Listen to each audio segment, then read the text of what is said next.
Bienvenue dans cet épisode des Logions du Bon Larron, le podcast où nous cherchons avec vous la lumière jusque sur la croix. Et aujourd'hui, un podcast sur un sujet mystérieux, le pardon. Et pas n'importe lequel. Le pardon que Dieu offre est celui qu'il attend que nous offrions. Un pardon qui, loin d'être faiblesse ou naïveté, est puissance divine, croix et espérance. Père, pardonne-leur, car ils ne savent pas ce qu'ils font. Luc 23, verset 34. Ces mots, ce sont ceux du Christ crucifié, suspendu à une croix, en train d'agoniser. Et non pas pour des crimes, pour avoir aimé, pour avoir pardonné, pour avoir dit la vérité. C'est du haut de cette croix, non pas d'un trône, que le roi des rois prononce un jugement unique, celui du pardon au lieu du châtiment. Ce pardon n'est pas un oubli, ce n'est pas une négation de l'injustice. Il ne gomme pas la douleur ni ne nie le mal. Il n'est pas une stratégie d'apaisement social.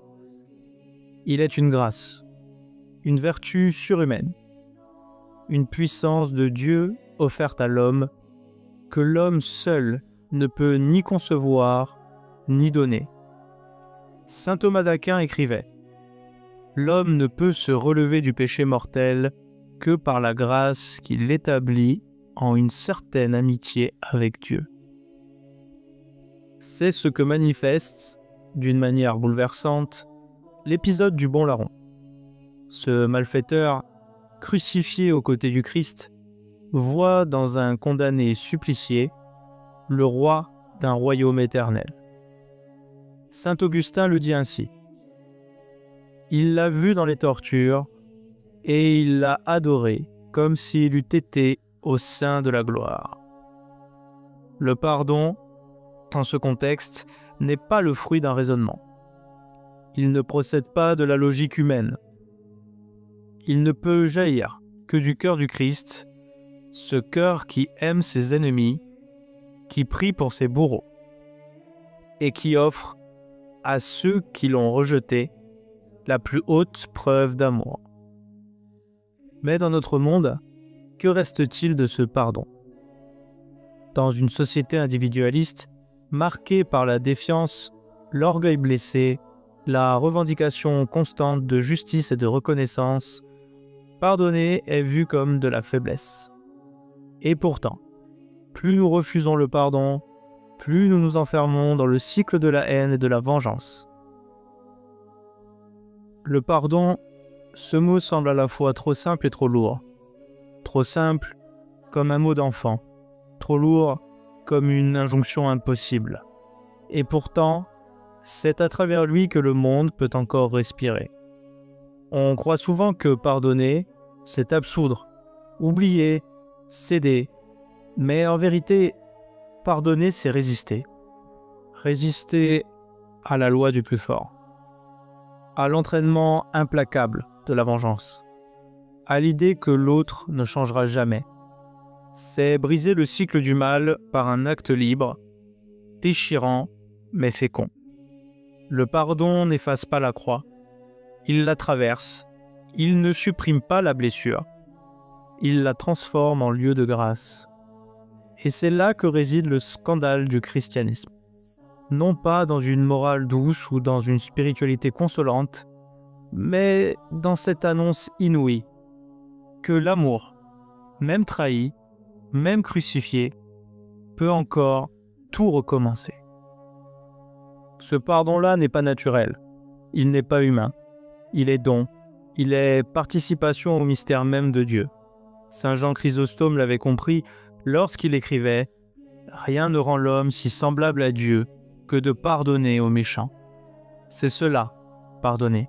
C'est consentir à devenir semblable à Dieu, non pas en puissance, mais en miséricorde. Mais ce n'est pas une posture spirituelle, c'est une croix. Pardonner, c'est perdre quelque chose. Une position, une justice, une colère légitime. C'est déposer les armes, même quand on a raison. C'est prendre sur soi ce que l'autre refuse encore de reconnaître. Et cela, l'homme seul ne le peut. Il faut une puissance d'en haut. Il faut que Dieu agisse en nous. C'est pourquoi le pardon est une grâce, mais aussi un appel. Il n'est pas réservé aux sages ou aux mystiques. Il est offert à chacun, au plus profond de ses déchirures. Non pas comme une solution rapide, mais comme un chemin. Un arrachement lent, douloureux, souvent silencieux, mais c'est le seul chemin qui mène à la liberté.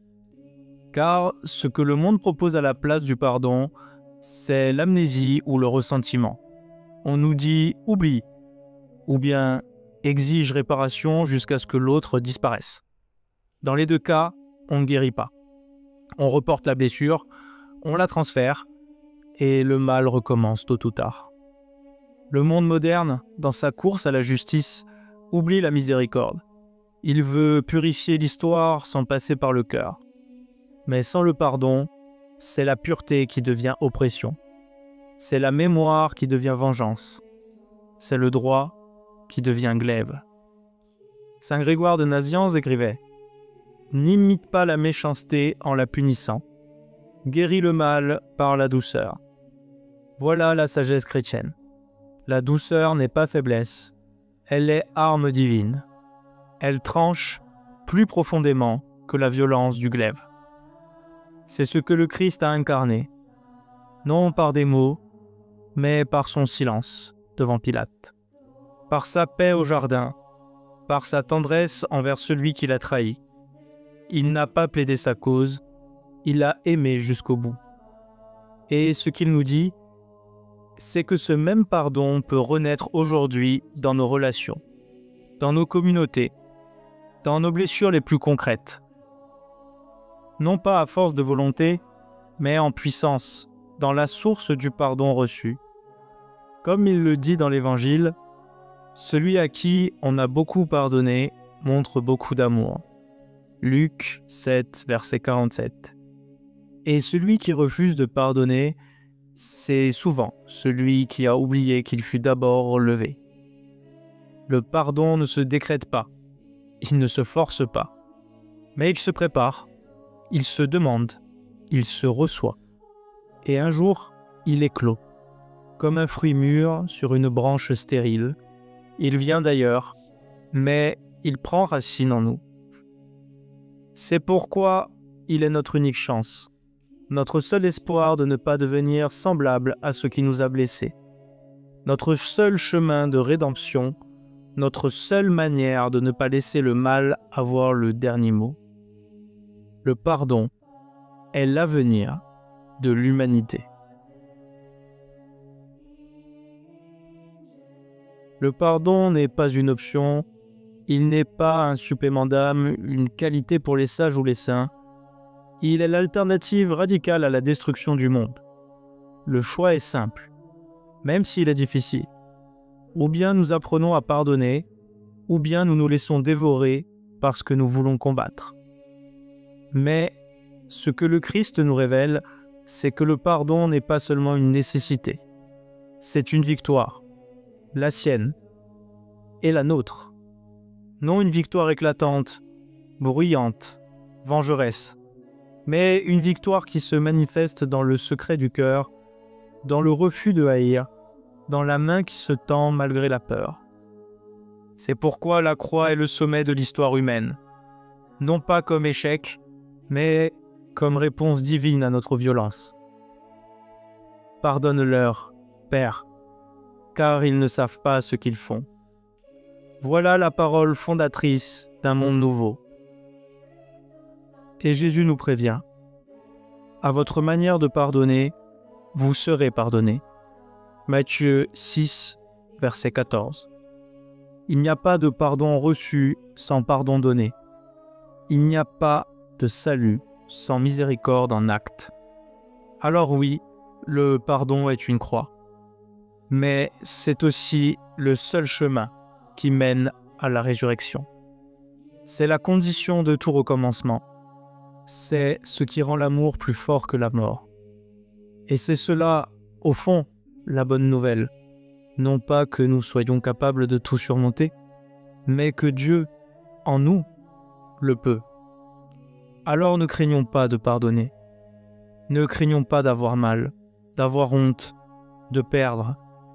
Le Christ nous précède avec sa couronne d'épines.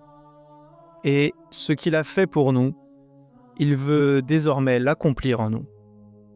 Car au matin du 3e jour, ce ne sont pas les bourreaux qui ont eu le dernier mot. C'est l'amour.